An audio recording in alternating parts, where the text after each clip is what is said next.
minute. Uncle, you wouldn't want us to lose the family name and business, right? I gave them everything they asked for and documented every cent at the local diner. The waitress, June, used to tease me. Henry, you're too good to those boys, she'd say, pouring my coffee. You can't take it with you, but you sure as hell shouldn't give it away, either. I chuckled softly, stirring sugar into my cup. Oh, don't worry about me, June. I'm just keeping records. She thought I meant my crossword puzzles.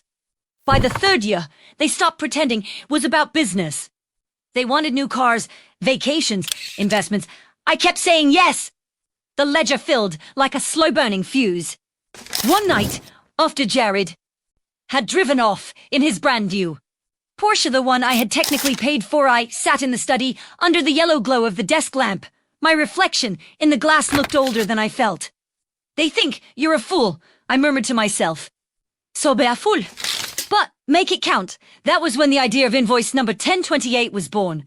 I spent the next months quietly preparing. Premier soldat. Cabin up north. Liquidated what assets I could and set up a trust. My lawyer, Mr. Sanderson, was confused at first. Henry, you're transferring everything into this entity, but then you're listing your nephews as creditors. Yes, I said. They'll get what they're owed. Every last cent. He frowned. But you've told me they borrowed from you, not the other way around. Precisely. I leaned back, smiling faintly. Let's just say I want them to be surprised. He didn't press further. He knew I had my reasons. The final months of my life were peaceful. I played chess in the park, read the same mystery novels twice, and watched the seasons shift outside my window. My nephews visited, less frequently, too busy spending what they'd already taken. When they did come, it was with thinly veiled impatience. Uncle, you really should get someone to manage your accounts, Jared said one day, glancing at my papers with faux concern. You're not keeping up like you used to. I smiled. You might be right, dear boy. Perhaps I'll let someone else handle it soon. They didn't know that someone was already handling it and that every note, every signature, every loan had been legally codified, witnessed, and filed. The night before I passed, I wrote one final note and slipped it into the ledger. Invoice number 1028, combined accounts of Jared and Sean, total due $2,823,450, payable to the estate of Henry Callahan.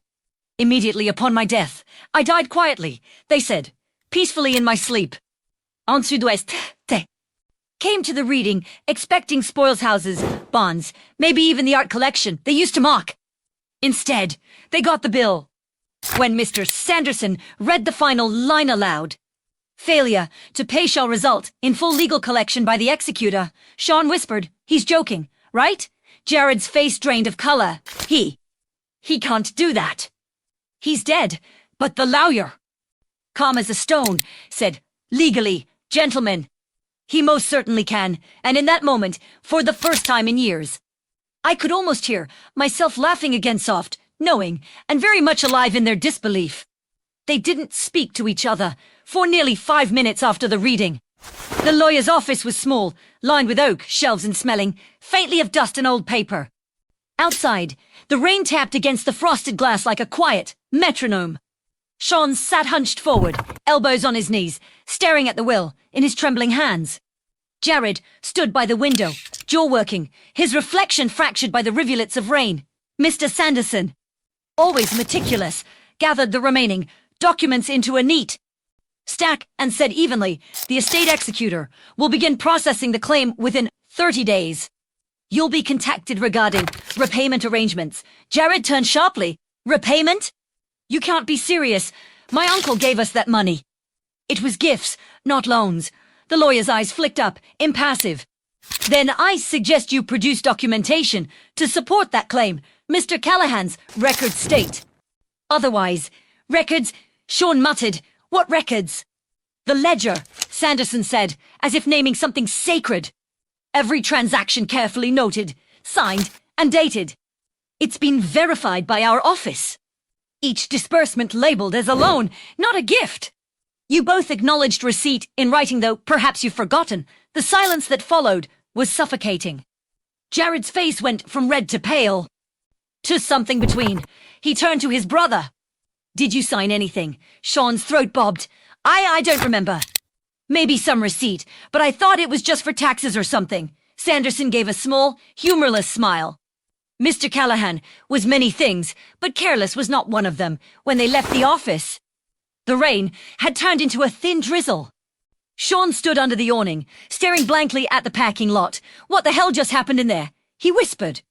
Jared jammed his keys into the ignition, his voice low and trembling with anger. He set us up. That's what. The old bastard played us like a fiddle. He pretended to be senile so he could screw us from beyond the grave. Sean didn't respond. Right away. They there. Unsettled. Him not the accusation, but the image of their uncle's calm, knowing smile. Henry Callahan had always seemed gentle, harmless, slow to anger. But now, looking back, the clues rearranged themselves into something sinisterly clear. The way he'd written things down in his little notebook. The careful way he'd asked, and you'll repay me soon. Yes? The smile that never reached his eyes. He knew, Sean murmured, almost to himself. He knew exactly what he was doing. Jared slammed his hand on the steering wheel. We're not paying a dime. You hear me? Let him rot with his paperwork. They can't squeeze money out of us we don't have. But they both knew that wasn't true. They had assets. Homes, cars, accounts all built from the money they'd borrowed, and Henry, damn him, had made sure the law was on his side. That night, Jared swore under his breath. Damn it! Sean swept his light across the desk, spotting a single envelope lying there. His name and Jared's written in Henry's neat, slanted handwriting. Jared, he whispered. Look. Jared froze, then stepped closer. He tore the envelope open, hands trembling slightly. Inside was a single sheet of paper. The handwriting was unmistakable. If you were Tea, it means come. You always do, when there's money involved. Don't bother looking for a loophole, there isn't one. But if you want redemption, there is something else.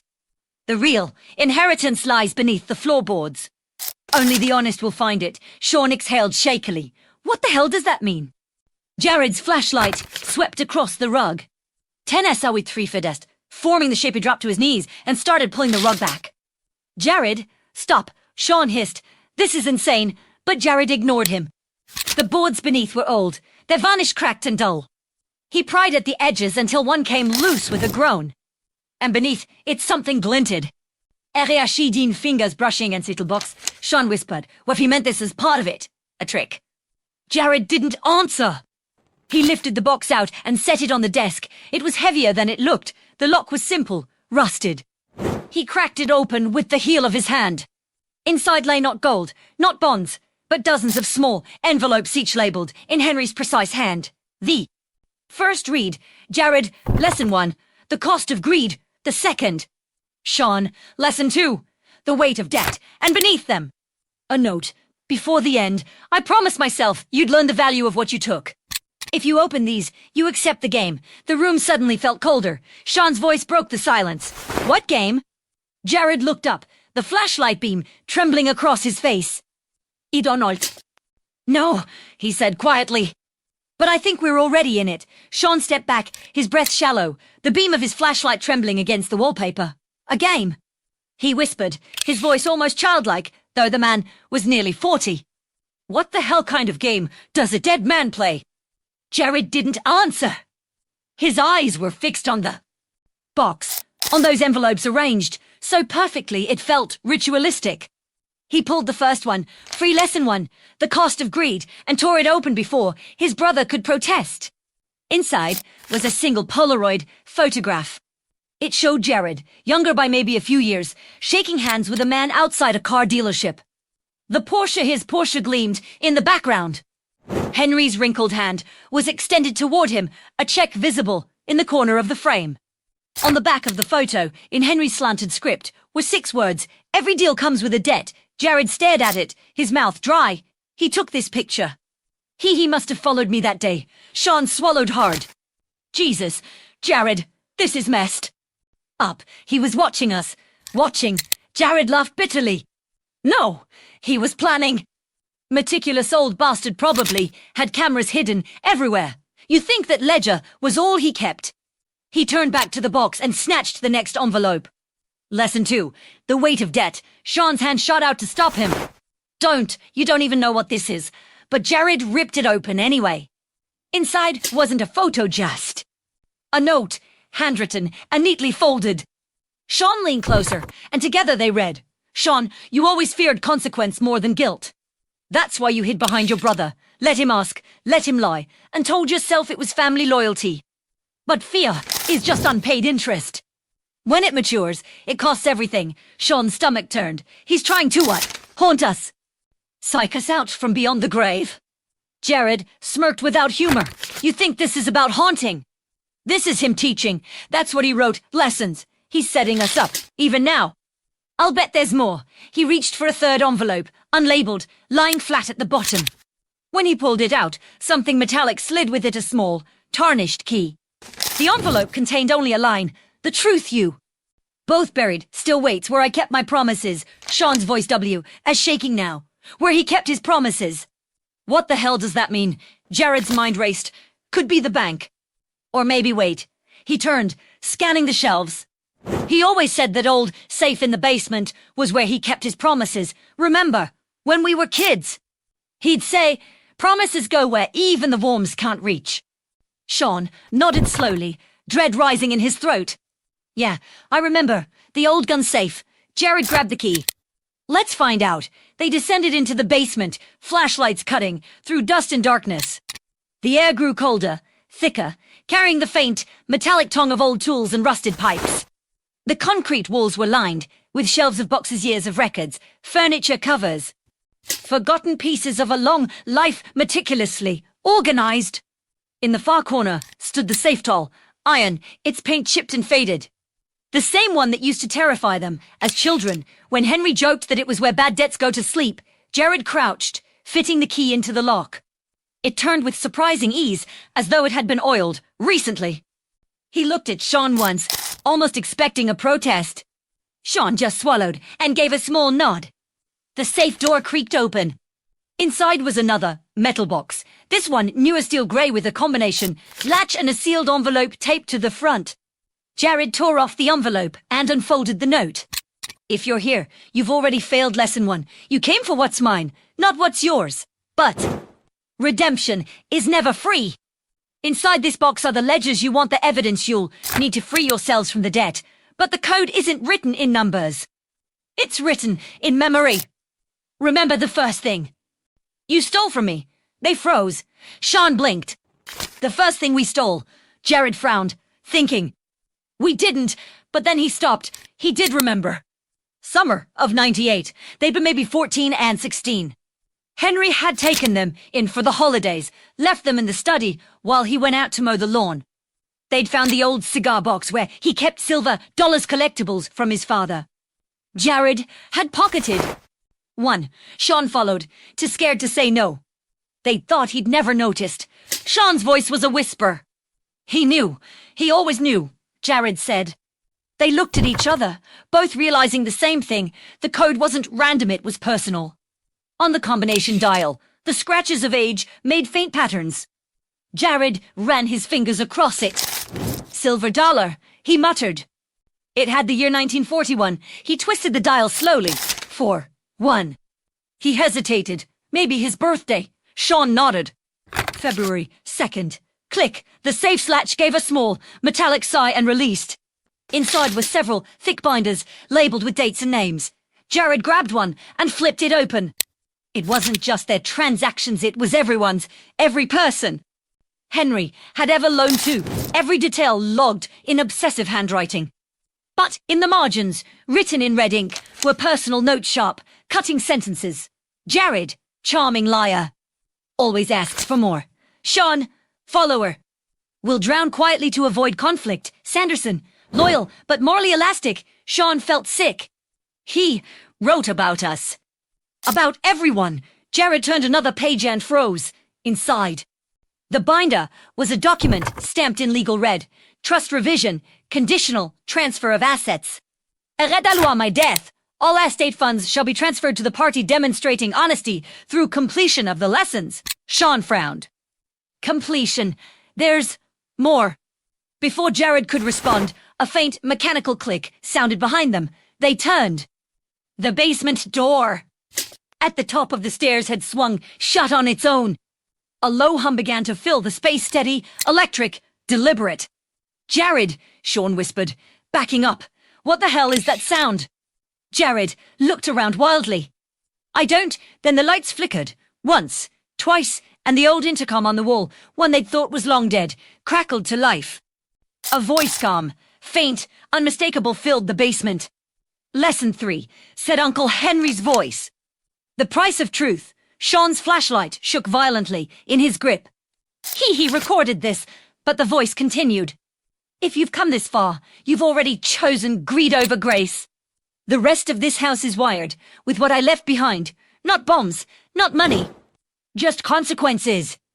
Every lie you told, every dollar you took recorded, filed, waiting to breathe."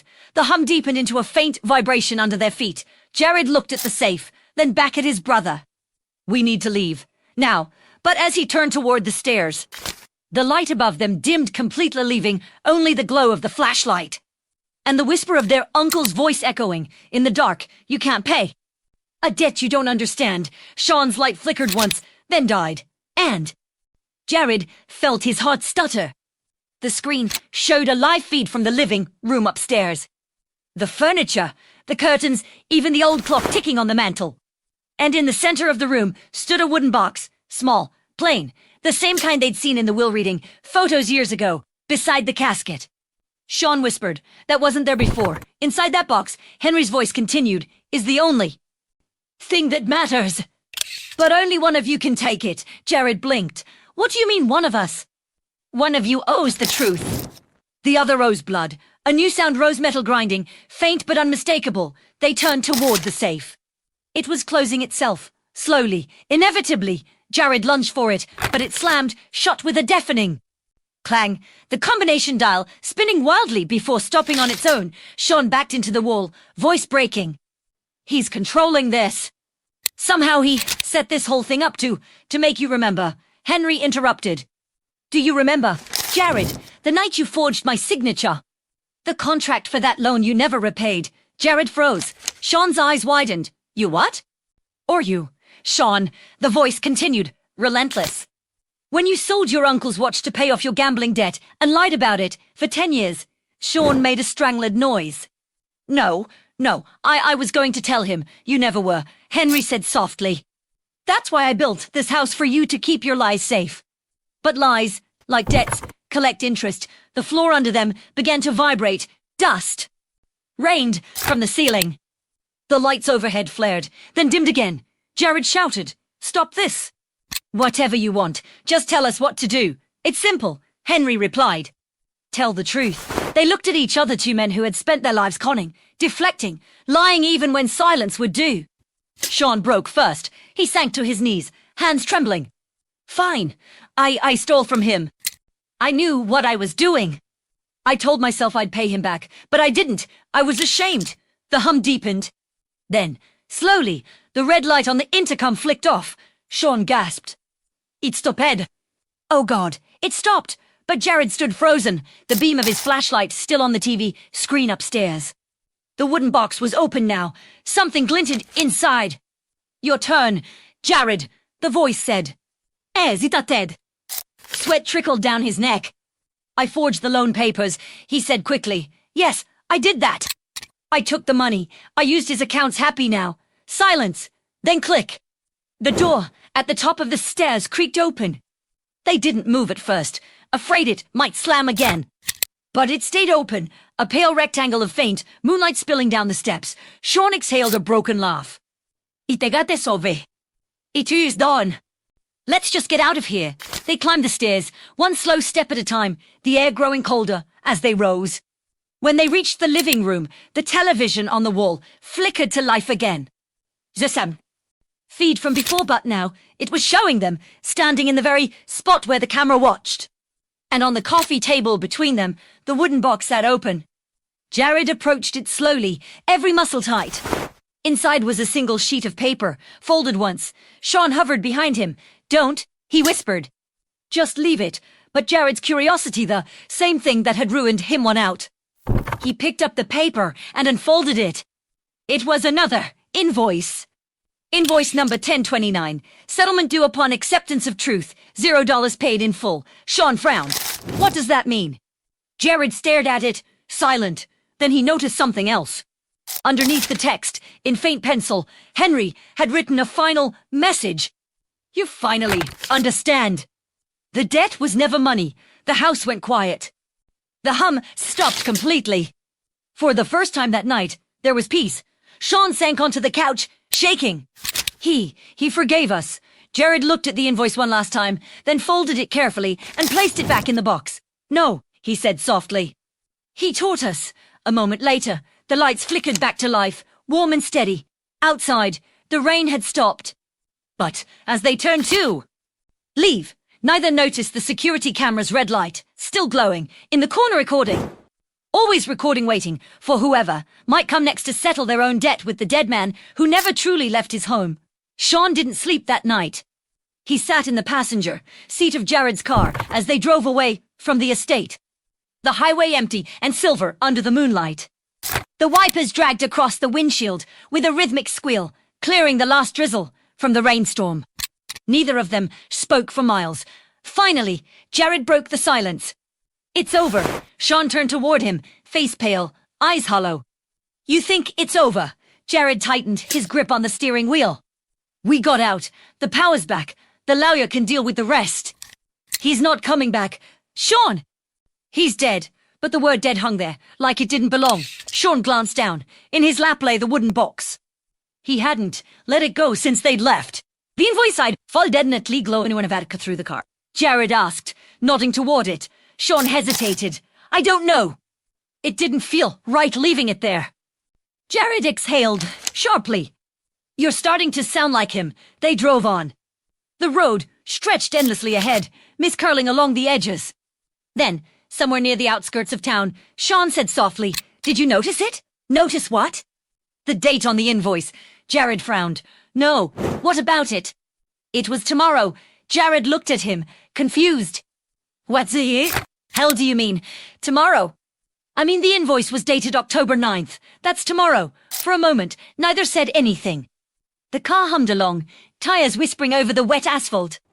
Then Jared muttered, Probably. Just a mistake. He wasn't perfect, you know.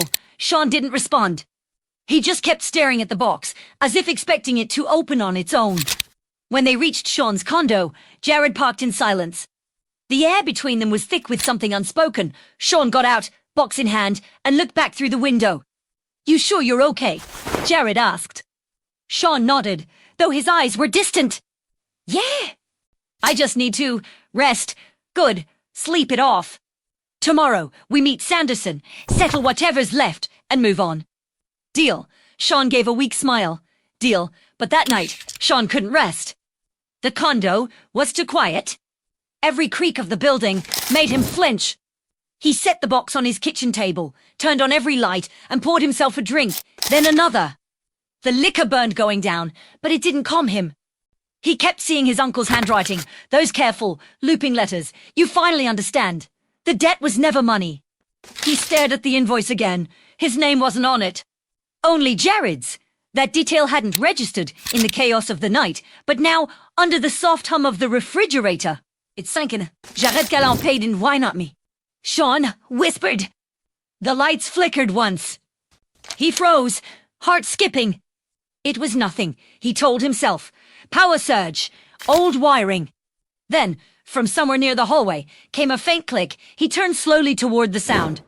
The door to the guest room, the one he always kept closed, was ajar. Sean's breath quickened. Jared? He called out instinctively, though he knew his brother was long gone. No answer. He took a step closer. The air seemed to shift, colder somehow. The faint smell of cedar drifted through the air, the same scent that had filled his uncle's study. He pushed the door open. The guest room was empty, mostly bare walls, a bed he never used. But on the bedspread lay a single envelope, cream-colored, familiar handwriting. His hand shook as he picked it up. It wasn't sealed. Inside was a note. Sean, you've confessed the theft, but not the silence. Guilt repays what money cannot, but only if spoken to the one who shares it. You know what must be done. H. Sean's eyes darted toward the window. The city lights glowed faintly beyond the glass, and somewhere in the distance, a church bell tolled midnight. He grabbed his phone and dialed Jared. It rang twice before his brother's. Groggy voice answered. Sean, it's after 12. What's wrong? Sean's words came out in a rush. He left me another note. Who? Uncle Henry. Here, in my apartment. There was a long silence. Then Jared said slowly, That's not possible. I'm looking at it. Jared, it's his handwriting.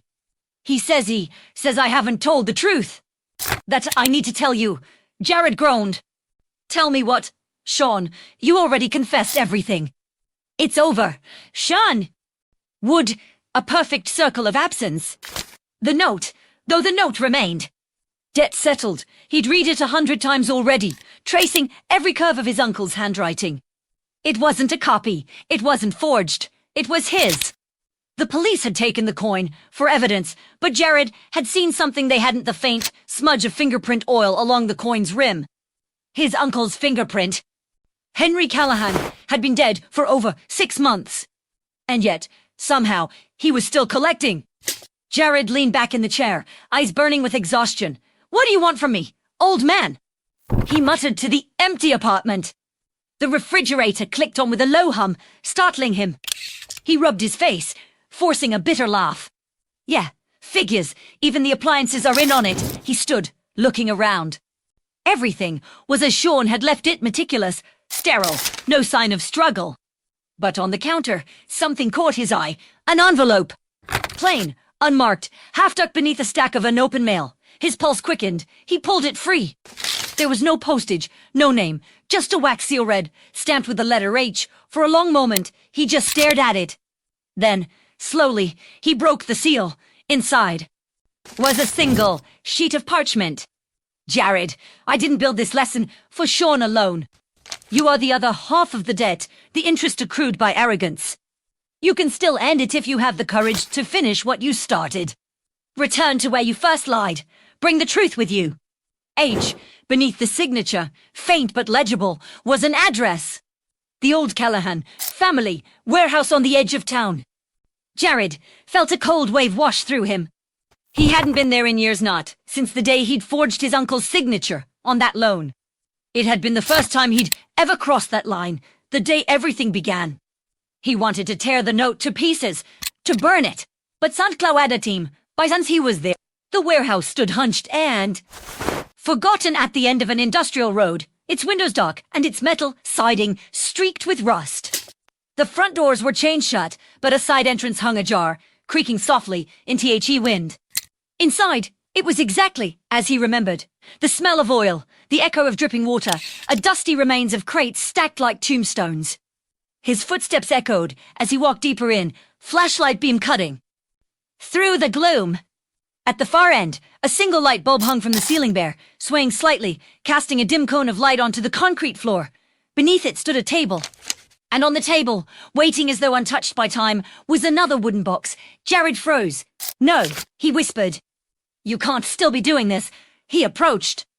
Slowly, the crunch of gravel beneath his boots sounding deafening in the stillness. The box was identical to the other's polished oak, brass hinges. His name was carved into the lid. He hesitated, hand trembling, then lifted it open. Inside was a single, reel-to-reel tape recorder. A note rested beside it. Press play. Jared stared at it for a long time, heart pounding. Then, with shaking fingers, he pressed the button. The machine. Word to life, crackling softly before a voice filled the room steady. Warm, unmistakable. Hello, Jared. He staggered back. It wasn't just Henry's voice, it was him. Clear, measured, alive. If you're hearing this, I'm already gone. But you've always been stubborn, haven't you? You couldn't let it end with money. It had to end with you. Jared's mouth went dry. Do you remember what you said that day? When you forged my name and told yourself I'd never notice? You said, he won't miss what he doesn't remember. The words hit like a slap. He had said that to Sean in this very building. I remembered, Jared. I remembered everything. Every lie, every laugh, every time you looked me in the eye and pretended I was too old to see what was right in front of me. That's why I built this. Not to punish you, but to save you. to make you remember yourself. Jared's voice cracked. You can't save a dead man. No, the recording said. But you can still save the living one. There was a pause. Then another faint click followed him. From the shadows behind him, a light flickered on. Jared turned. At the far end of the room, a large white canvas hung. From il le major jetted up. On the screen began to play. It was him, younger, smiling, standing beside his uncle in that very warehouse, the day of the loan. He watched himself joke, signed the papers, shake Henry's hand. The image froze on that handshake, and Henry's voice continued. You thought it was business. But it was faith. I believed in you, even after everything. You only needed to believe in yourself. Jared's vision blurred. Then why all this? He shouted at the empty air. Why the notes? The games? The Sean's dead because of you. The voice on the tape paused. Then, softly, no, Jared, Sean's dead because of you. Jared's knees buckled. No, you think guilt stops? At so grave? The man you turned your brother into, he died long before I did. And now you stand where I once stood, wondering if what's gone can ever be forgiven. There's only one way to find out. A soft thud drew Jared's eyes back to the table. A small velvet pouch had fallen from inside the box. He opened it and out rolled a silver dollar, 1,941. His breath caught. Lesson 6, said Henry's voice. Redemption isn't paid in cash. The tape clicked off. Jared stared at the coin, trembling. He turned it over, in his palm. The back had been engraved crudely, by hand. Etrut, and chiming against the concrete. One rolled all the way to his shoe and stopped. 1,941. Sanderson's chest tightened.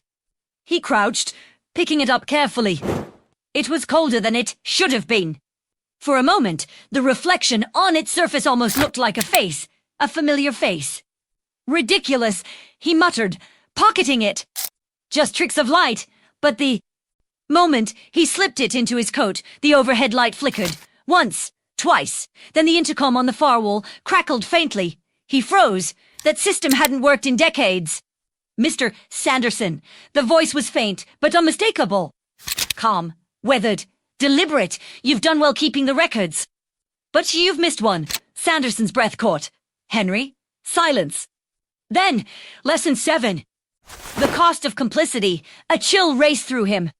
He turned in a slow circle, scanning the room, pulse pounding. If this is some kind of recording, he said aloud, you're out of line. Henry, you knew. The voice interrupted, cutting through him like cold steel. You watched them bleed me dry. You drafted their contracts. You smiled when they called me senile. Sanderson's hand shook. Edith. My job, your job, Henry said softly, was to protect the truth. Not them. The intercom hissed again, louder this time, like a breath drawn in. Then the old tape recorder, on the table long, unplugged, clicked on by itself. The reels began to spin. Henry's voice filled the warehouse once more. You thought you were the bystander. But there are no bystanders in theft. Only witnesses waiting to be counted. Sanderson stumbled back, heart racing. You can't, this isn't real. But the coin in his pocket burned, hot against his thigh. He ripped it out and threw it onto the floor. It clinked, rolled, and came to a stop near the projector stand. Then, slowly, the projector turned on. No one had touched it. The beam cut through the darkness, painting the far wall with grainy black and white footage. Sanderson's stomach lurched. It was him, younger, sitting in Henry's study years ago, drafting the first of the loans. In the video, Henry was in the background, reading. And Sanderson was saying, don't worry, Mr. Callahan, it's all legal. You're in control. Were you? Henry's voice asked from the projector. Oh, did you? Just tell yourself that while they emptied my accounts. Sanderson's throat tightened. The air seemed to thicken, heavy with something invisible and ancient. I never meant harm, he whispered. Intent doesn't erase debt. He could feel it now, the pressure, like a storm building beneath the floor. The same hum the brothers had heard. He'd greloudé his ribs. One final ledger, Henry said. Yours. A drawer in the table slid open. Inside was a single page. Blank except for the words. Invoice #1030 executor. Amount, truth, due immediately. The pen beside it was old, brass, familiar. Henry's? Sanderson's hand hovered above it, trembling. He didn't know what compelled him, guilt, fear, or something deeper, but he picked up the pen and began.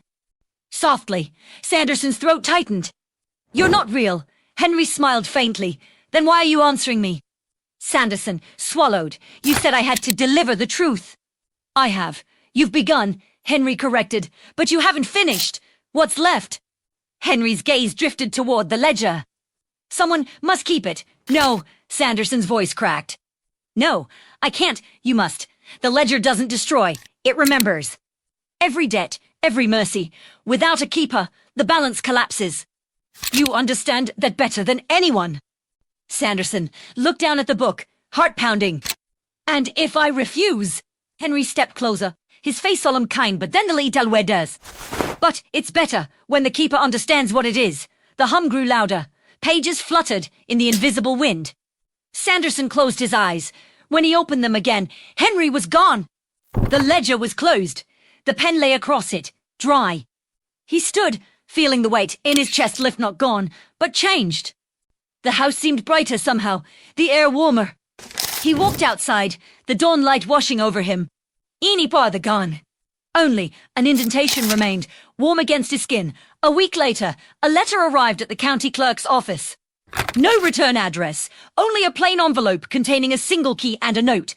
Greater than Callahan estate now settled. Ledger remains in safe hands. Greater than. Do not attempt to retrieve it. Greater than. RS. And beneath that, faint and nearly illegible, a line written in different ink. Greater than all debts carry forward until remembered. No one ever saw Sanderson again. But every few years, a plain envelope would appear on a lawyer's desk, or a banker's doorstep, or in the drawer of someone about to commit a quiet crime. Inside, always the same thing, a single coin. 1,941, and a line in neat, familiar handwriting, greater than invoice pending. Years passed, and the legend of the Callahan ledger faded into rumor, half ghost story, half cautionary tale. Some said it was buried, with Robert Sanderson, in an unmarked grave by the cliffs. Others whispered he had gone to sea, carrying the ledger with him to keep the world safe from its judgment. But the truth, like all debts, did not disappear. The ledger did. On a grey afternoon, decades later, a young woman named Claire Jennings sat in the records office of the city archives, sifting through old estate documents for her law school project. The folder she opened was brittle with age. Labeled Callahan Trust, closed 1986. Inside were the usual things titles, court forms, notarized transfers. But tucked between the pages was a letter that didn't belong. It was addressed simply to the next keeper. Her heart quickened. She unfolded it carefully. Greater than. If you found this, then the ledger has chosen again. I am Robert Sanderson, and I carried its burden until I could no longer bear it. The book will find you. Soon it always does when truth is near forgetting. When it does, don't fear it. Don't try to burn it, bury it, or reason with it. Just listen. Greater than the ledger isn't evil. It's balance. It comes to those who mistake guilt for redemption and redemption for silence. It asks only one thing of its keeper. Remember the debts that the world chooses to forget. Greater than. If you can do that, it will rest. Greater than if you can't. It will write your name next. Claire stared at the letter for a long time, torn between fascination and disbelief. Probably a prank, she thought. Some eccentric clerk's ghost story slipped into the wrong file. Still, her fingers trembled slightly as she set it aside. That S when she noticed the indentation under the stack of papers like something heavy had once rested there. She lifted the folder. And there, lying perfectly centered on the table, was a single silver coin. 1,941. The edges gleamed as if newly minted. Her breath caught. She reached out, hesitating. When her fingers touched the surface, the air seemed to hum, faintly so softly, she almost thought it was in her head. And then she saw it, carved faintly along the rim, almost invisible, unless the light struck just right. Greater than. Invoice #1032, keeper. The hum grew a little louder. A single sheet of paper slid from between the pages of the file and drifted to the table. Claire turned it over. Blank until ink began to bloom across the surface, slow and deliberate, as though an unseen hand were writing. Claire Jennings. Amount. Remembrance due upon acceptance. She stared, breath shallow. The room seemed to dim around her. Somewhere, in the distance, a clock began to tick a slow, steady heartbeat. Claire closed the folder, slid the paper back inside, and whispered, "I accept." The ticking stopped. The hum faded. When the archive of the file net liklo zed, will the new journal freshing shodian shing Jennings, active, and beside it, glinting softly in the lamplight, the coin waited. 1,941. Its surface caught the faint reflection of the ceiling light round. Silver, endless. For a moment, if you looked closely, you could almost see a man's face in the shine. An old man, smiling faintly. Then the light flickered, and he was gone. The ledger was not gone, though. It never would be. It merely waited quiet, patient, eternal for the next debt to be remembered. Greater than. All debts paid. Greater than all truths kept. Greater than. The balance endures. Unyielding, then the ledger will find another. It always does. But it's better when the keeper understands what it is. The hum grew louder. Pages fluttered in the invisible wind. Sanderson closed his eyes. When he opened them again, Henry was gone. The ledger was closed. The pen lay across it, dry. He stood, feeling the weight in his chest lift not gone, but changed. The house seemed brighter somehow, the air warmer. He walked outside, the dawn light washing over him. Ini pocket the gone. Only an indentation remained, warm against his skin. A week later, a letter arrived at the county clerk's office. No return address, only a plain envelope containing a single key and a note. Greater than Callahan Estate, now settled. Ledger remains in safe hands. Greater than. Do not attempt to retrieve it. Greater than. RS and beneath that, faint and nearly illegible, a line written in different ink, greater than all debts carry forward until remembered. No one ever saw Sanderson again. But every few years, a plain envelope would appear on a lawyer's desk, or a banker's doorstep, or in the drawer of someone about to commit a quiet crime. Inside, always the same thing, a single coin. 1,941, and a line in neat. Familiar handwriting, greater than invoice pending. Years passed, and the legend of the Callahan ledger faded into rumor half ghost story, half cautionary tale. Some said it was buried, with Robert Sanderson, in an unmarked grave by the cliffs. Others whispered he had gone to sea, carrying the ledger with him to keep the world safe from its judgment. But the truth, like all debts, did not disappear. The ledger italwe did. On a grey afternoon, decades later, a young woman named Claire Jennings sat in the records office of the city archives, sifting through old estate documents for her law school project. The folder she opened was brittle with age. Labeled Callahan Trust, closed 1986. Inside were the usual things titles, court forms, notarized transfers. But tucked between the pages was a letter that didn't belong. It was addressed simply to the next keeper. Her heart quickened. She unfolded it carefully. Greater than. If you found this, then the ledger has chosen again. I am Robert Sanderson, and I carried its burden until I could no longer bear it. The book will find you soon. It always does when truth is near forgetting. When it does, don't fear it. Don't try to burn it, bury it, or reason with it. Just listen. Greater than the ledger isn't evil. It's balance. It comes to those who mistake guilt for redemption and redemption for silence. It asks only one thing of its keeper. Remember the debts that the world chooses to forget. Greater than. If you can do that, it will rest. Greater than if you can't. It will write your name next. Claire stared at the letter for a long time, torn between fascination and disbelief. Probably a prank, she thought. Some eccentric clerk's ghost story slipped into the wrong file. Tastil. Her fingers trembled slightly as she set it aside. That's when she noticed the indentation under the stack of papers, like something heavy had once rested there. She lifted the folder. And there, lying perfectly centered on the table, was a single silver coin, 1,941. The edges gleamed as if newly minted. Her breath caught. She reached out, hesitating. When her fingers touched the surface, the air seemed to hum, faintly so softly, she almost thought it was in her head. And then she saw it, carved faintly along the rim, almost invisible, unless the light struck just right. Greater than, Invoice #1032, Keeper. The hum grew, a little louder. A single sheet of paper slid from between the pages of the file and drifted to the table. Claire turned it over. Blank until ink began to bloom across the surface, slow and deliberate, as though an unseen hand were writing. Greater than. Claire gaining amount, upon acceptance. She stared. Breath shallow. The room seemed to dim around her. Somewhere, in the distance, a clock began to tick a slow, steady heartbeat. Claire closed the folder, slid the paper back inside, and whispered, I accept. The ticking stopped. The hum faded. When they were with Falnetly closed. Little new tag in fresh ink, calant ledger custodianings and beseved. Glinting softly in the lamplight, the coin waited. 1941. Its surface caught the faint reflection of the ceiling light round. Silver. Endless. For a moment, if you looked closely, you could almost see a man's face in the shine. An old man, smiling faintly. Then the light flickered, and he was gone. The ledger was not gone, though.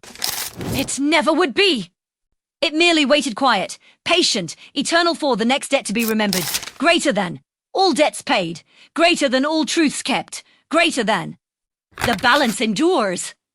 $40 million, the man across from me said, blinking at the screen like it had slapped him. That can't be right. You're saying you... Yes, I interrupted, stirring my espresso without looking up. I'm saying I own it. Every stock, every share, every position in that portfolio belongs to me. He laughed, a nervous, incredulous sound. You're a stay-at-home mom. I smiled, slow and sharp, the kind that says you've already won the game before the other player realized there was one. That's what everyone thought. It hadn't started with millions. It had started with coupons. Back then, my days were split between folding laundry, packing lunches, and trying not to lose my mind from the monotony of suburban perfection. I'd been the kind of woman who smiled politely at HOA meetings, who made lemon bars for the bake sale and knew everyone's kid's name. On the outside, I was the definition of ordinary. Inside, I was suffocating. The first spark came one evening when my husband, Mark, came home late again, smelling faintly of whiskey and self-importance. Rough day? I asked, trying not to sound bitter. You wouldn't understand, he said, loosening his tie. It's market stuff. Complicated. He didn't mean it to be cruel, but it was. The way he said it, the way every man in that circle said it, like the markets were some kind of sacred labyrinth that only men could navigate. That night, while he snored beside me, I downloaded an investing app and made my first trade with the leftover grocery money. $50 into a company I barely understood. But it was mine. The next morning, I packed lunches and checked the app between peanut butter sandwiches. It was up by $3.12. It wasn't much, but it felt like oxygen. I started reading. Not casually, but obsessively. While my friends discussed Pinterest boards and school fundraisers, I devoured financial reports, SEC filings, and trading forums. I found patterns where others saw chaos, emotion where others saw numbers. The market wasn't a mystery, it was human, psychology in motion, and I understood people. One night, as I was scribbling notes on volatility, trends at the kitchen counter, Mark walked in. You still awake? I murmured, not looking up. What are you doing? Balancing the checkbook. Something like that, I said. I didn't tell him that I had turned that $50 into $280 in a week. I didn't tell him I'd already shorted a stock and won. I didn't tell him that the thrill of a good trade felt better than any suburban milestone ever had. Weeks turned into months. My confidence grew with my portfolio. I sold the minivan he'd bought me for convenience and bought a used sedan with cash, pocketing the difference to invest. Every gain, every tiny victory, I hid behind a smile and another batch of cookies. My friends called me the Pinterest Queen. They had no idea that between carpool runs, I was scalping biotech, stocks and day trading options like my life depended on it.